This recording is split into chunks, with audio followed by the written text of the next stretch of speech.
Salut à toi, le matheux qui s'ignore. Aujourd'hui, nous allons enfin comprendre qu'est-ce que c'est la convexité. Un tour de magie. C'est encore au programme de la terminale spécialité maths. Qu'est-ce que la convexité? Tu vas enfin pouvoir comprendre ce que c'est ou l'apprendre si tu ne l'as toujours pas fait en cours. La convexité, ça va être pour savoir si une courbe est infléchie plutôt dans un sens ou dans l'autre, plutôt vers le haut ou vers le bas. Donc faisons un exemple. Voici une magnifique courbe f de x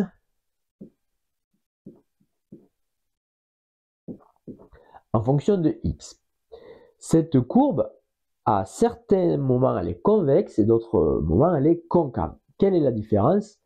En fait, tout au long de la courbe, on peut tracer des tangentes. Imaginons, je n'ai pas de règle, je vais le faire main levée, il va falloir être très indulgent. Admettons, je trace une tangente en ce point ici. On voit que la tangente est au-dessus de la courbe. Ici aussi.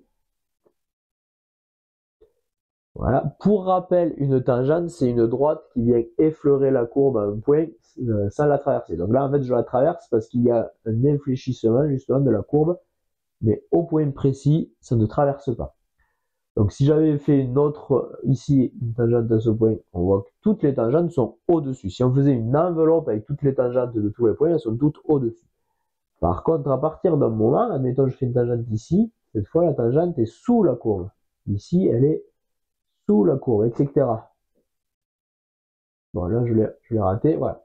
Donc, ce qu'il se passe, c'est qu'en fait, par là, à peu près, là où j'avais fait mon point, nous avons un changement. Toutes les tangentes sont d'abord au-dessus de la courbe, puis à partir de ce point, on voit qu'elles passent finalement, elles sont toutes en dessous. Même si j'avais fait ici, c'est toujours en dessous. Voilà. Donc, en fait, ce point-là, on va l'appeler A, par exemple, de coordonnées 0, 5. C'est un exemple, bien sûr, x égale 0, puisqu'il est sur l'axe des ordonnées, on peut dire y égale 5, par exemple. Ce point-là, de coordonnées 0, 5, c'est ce qu'on appelle un point d'inflexion. C'est un point pour lequel la convexité change. Au départ, la courbe est sous les tangentes, elle passe sur les tangentes. Et en fait, il faut le savoir, et c'est toujours vrai, quel que soit le graphique, si la courbe est en dessous des tangentes, ou les tangentes sont au-dessus, on dit que la fonction est concave. Donc sur cette zone-là, du départ de la courbe jusqu'au point d'inflexion, sur cette zone, notre fonction est concave. En revanche, ensuite, la courbe passe au-dessus des tangentes, les tangentes sont en dessous. On dit que la fonction est convexe. La fonction est concave, puis il y a un point d'inflexion, puis elle devient convexe. J'ai un moyen mémotechnique pour retenir lequel est concave, lequel est convexe, pour savoir si ici c'est concave ou convexe, puis après on voit bien que ça change, ok, mais est-ce que c'est convexe ou concave? C'est perso comme moyen, donc je ne sais pas si vous l'avez déjà entendu, peut-être que ça va vous faire sourire, mais je me dis, la courbe ici, au moment où elle est concave, elle va vers la cave.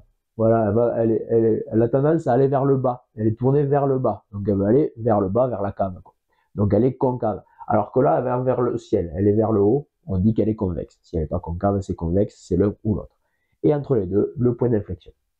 Ça, c'est la méthode pour voir graphiquement si une courbe est convexe ou concave. Vous avez un graphique, vous regardez, convexe, concave. Alors, il y a une méthode qui n'est pas rigoureuse et précise, puisqu'en fait, c'est graphique. Donc, de toute façon, toute méthode graphique n'est pas une méthode de démonstration, c'est pour voir graphiquement, mais c'est pas démontré. Vous pouvez prendre une règle, si vous avez votre courbe sur une feuille, vous prenez votre règle et vous faites le tour de la courbe comme ça avec votre règle, puisque la règle c'est droit normalement, donc ça vous permettra de simuler des tangentes. Vous pouvez voir si vos tangentes sont plutôt au-dessus, et ah, tiens, là on dirait qu'elles passent en dessous. Voilà. Ça c'est la méthode graphique. Maintenant, nous allons voir une autre méthode, la deuxième méthode, qui est par le calcul, puisqu'en réalité la convexité, ça représente le signe de la dérivée seconde. Rappelez-vous, je vous avais dit sur un cours il y a longtemps, je vous mettrai le lien en description, que la dérivée d'une fonction correspond à sa variation. Mais si on fait la dérivée de la dérivée, c'est-à-dire qu'on a une fonction, on la dérive une première fois, on a donc sa fonction dérivée, on la dérive de nouveau, on a sa dérivée qu'on appelle seconde. Si on la dérive deux fois, c'est la dérivée seconde. c'est la dérivée de la dérivée. Cette dérivée seconde, en fait, elle va représenter du coup les variations de la dérivée première. Et donc, en fonction de cette variation, on aura la convexité. Si la dérivée seconde est négative, ça veut dire que la dérivée première était décroissante et donc que la fonction était concave. Si la dérivée seconde est positive, la dérivée première était croissante et donc la fonction initiale était convexe. Nous allons faire un exemple. Je prends un exemple de fonction différente de la fonction que j'avais pris graphiquement puisque j'ai représenté une fonction quelconque, je ne connais pas la formule de cette fonction que j'avais représentée. Donc je prends une nouvelle fonction, par exemple f de x est égal à moins 5x cube plus 2x plus 7.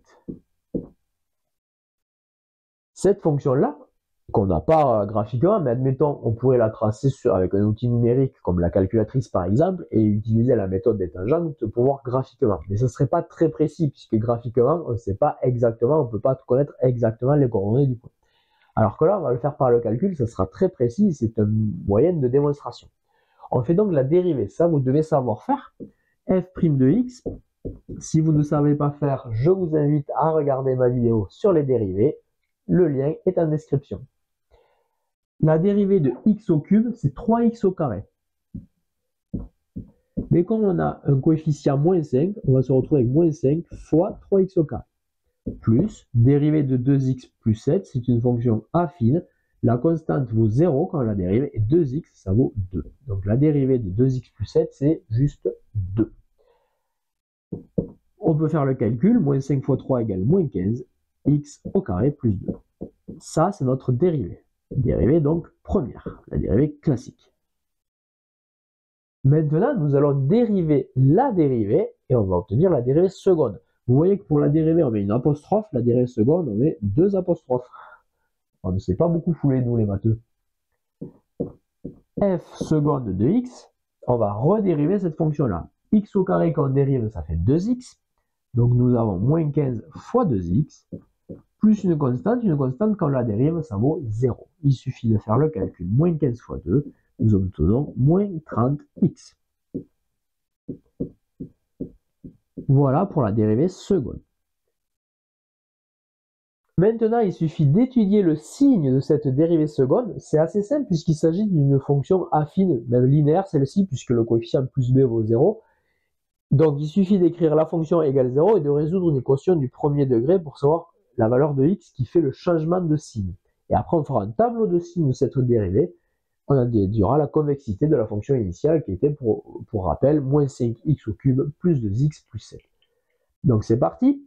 Moins 30x égale 0 équivaut à...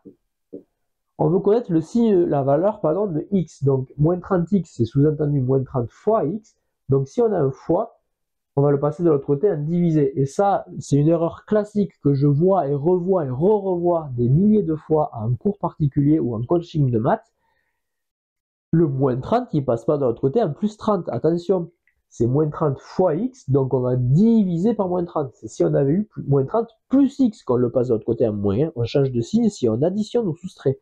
On ne change pas de signe quand on divise ou quand on multiplie. Donc moins 30 fois x, ça fait x égale 0 divisé par moins 30. Bon, 0 divisé par moins 30, normalement vous le savez, 0 divisé ou multiplié par quoi que ce soit, ça fait toujours 0. C'est-à-dire que notre fonction va changer de signe, notre fonction dérivée seconde, pour x égale 0, et donc notre fonction initiale va changer de convexité pour x égale 0. Faisons notre tableau de signes, donc x, notre fonction, je ne l'avais pas précisé, donc si ce n'est pas précisé, c'est sous-entendu qu'elle est définie sur R. Donc on va prendre de moins l'infini jusqu'à plus l'infini. Notre changement de valeur, c'est pour 0. On va prendre le signe de la dérivée seconde, donc signe de f seconde de x. Et donc la convexité de notre fonction initiale. On avait dit qu'il y avait un changement pour x égale 0, notre dérivée seconde vaut 0 quand x vaut 0. Est-ce qu'elle est plutôt positive plus négative ou plutôt négative plus positive? Pour le savoir, il y a une méthode, en fait, vu que c'est une fonction affine avec coefficient négatif, moins 30 fois x, ça veut dire que c'est une fonction qui va descendre, qui va être décroissante. Donc si elle est décroissante, forcément elle commence d'abord par le positif, puis après le négatif. Il y a une autre méthode moyenne mémotechnique, c'est qu'on commence par le signe qui est l'inverse de celui qu'on avait dans le coefficient. Donc moins 30x, c'est négatif, donc on commence par plus. De toute façon, quelle que soit la fonction, même si ce n'est pas une fonction linéaire ou affine, si on veut connaître le signe, il y a un moyen extrêmement simple et que vous avez le droit d'utiliser puisqu'on a démontré que le seul changement de valeur, c'est pour x égale 0, ce qui veut dire qu'entre moins l'infini et 0, notre dérivée seconde aura toujours le même signe, et entre 0 et plus l'infini, toujours le même signe, qui peut être différent ou le même. Donc il suffit de prendre une valeur de x comprise entre moins l'infini et 0 et de remplacer là-dedans. Vous verrez bien si le signe est positif ou négatif. Vous faites ça à la calculatrice, bien sûr. Vous remplacez par exemple par moins 2, moins 30 fois moins 2, et vous verrez que ça fait un résultat positif, donc c'est plus. Et là, vous remplacez par 1 ou par 2 ou 3, ce que vous voulez, là-dedans, et vous verrez le résultat négatif. Voilà, 3 méthodes que je viens de vous donner qui permettent de connaître le signe de notre fonction seconde. Et donc du coup, on avait dit que si elle était positive, alors la fonction est convexe. Si c'est négatif, la fonction est concave.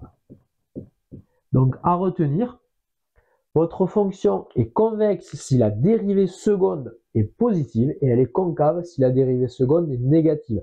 Ça sous-entend qu'on connaît la formule de la fonction pour pouvoir la dériver et la dériver. Ou alors on connaît directement la formule de la dérivée, il suffit de dériver une seule fois la dérivée.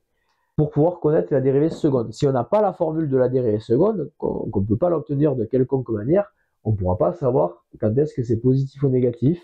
Donc dans ces cas-là, il faut utiliser la deuxième méthode, qui est la méthode graphique. Si la courbe est en dessous des tangentes, elle est concave. Si elle est au-dessus des tangentes, elle est convexe. Cette méthode est moins précise cependant. Voilà, merci beaucoup d'avoir suivi ce cours sur la convexité. J'espère que c'est clair, que vous avez tout compris. N'hésitez pas à me dire dans les commentaires si c'est incompréhensible, que vous n'avez rien compris, qu'il faut que je recommence ou que je change de métier, ou si c'était clair. Si c'était clair et que vous souhaitez un cours sur un autre chapitre pour la semaine prochaine, rappelez-vous, c'est tous les samedis à 11h pétante que votre nouvelle vidéo sort. Vous aurez une vidéo maintenant tous les samedis à 11h. Je vais tenter de m'y tenir. En tout cas, au moins 45 semaines par an, vous aurez votre vidéo. Donc vérifiez tous les samedis à 11h votre nouvelle vidéo. Si j'ai pas de commentaires, je ferai sur les chapitres qui me tiennent à cœur à moi. Mais c'est pas moi qui dois réviser, c'est vous. Donc dites-moi si vous avez un chapitre en particulier que vous aimeriez que j'aborde. Je traite en ce moment beaucoup de chapitres de première ou de terminale. Bien sûr, si vous êtes en seconde ou en collège, je le fais également. Donnez-moi vos chapitres et je les traiterai avec plaisir dans les prochaines vidéos. Merci de m'avoir suivi. N'hésitez pas à regarder également dans la description. Vous avez un bonus, un livre que j'ai écrit qui vous est offert. Il suffit de rentrer votre prénom et votre adresse mail. J'ai mis le lien, cliquez sur le lien et vous aurez tout ça. C'est gratuit, ça arrive direct dans votre boîte mail. Ça serait dommage de ne pas en profiter. À la semaine prochaine, à samedi 11h. Soyez au rendez-vous. Ciao.